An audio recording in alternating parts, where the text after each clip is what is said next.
أبي هريرة رضي الله عنه أن رسول الله صلى الله عليه وسلم قال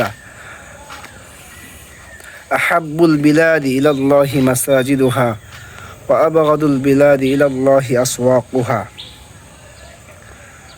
হযরতে আবু হুরায়রা রাদিয়াল্লাহু তাআলা আনহু থেকে বর্ণিত,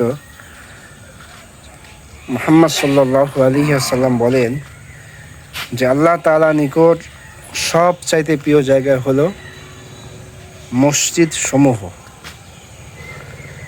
এবং সব চাইতে খারাপ জায়গা হলো বাজার সমূহ। মসজিদ আল্লাহ তাআলার কাছে সব চাইতে প্রিয় কারণ হলো সেখানে জিকির আজকার হয়, তাসবিহ তাহলিল হয়, নফল নামাজ হয়, পবিত্র কুরআন কারীম তেলাওয়াত হয় এবং ওই মসজিদ থেকেই একজন মুসলমানদের কি করণীয় সেই বিষয়ে আলোচনা করা হয়, কি বর্জনীয় সেই বিষয়ে আলোচনা করা হয় এবং ওই মসজিদের মেম্বার থেকেই ইমাম সাহেবের বক্তব্যের কারণে হাজার হাজার লক্ষ লক্ষ মানুষ হেদায়েত পেয়ে যায়। এই জন্য মসজিদ হলো আল্লাহ তাআলার কাছে সবচাইতে প্রিয়।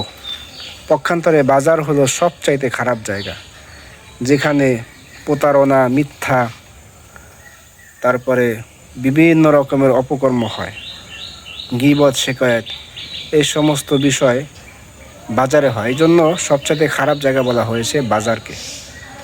কিন্তু দুঃখের বিষয়, মসজিদের চাইতে বাজারে মানুষের সংখ্যাই বেশি।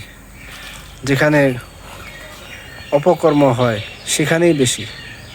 এই জন্য একজন মুসলিম হিসেবে আমাদের ভালো যে জায়গাটা সেটা আমাদের বাছাই করা দরকার। আল্লাহ তাআলা আমাদের সকলকে মসজিদমুখী হওয়ার তৌফিক দান করুন। আমিন। আসসালামু আলাইকুম ওয়া রাহমাতুল্লাহ।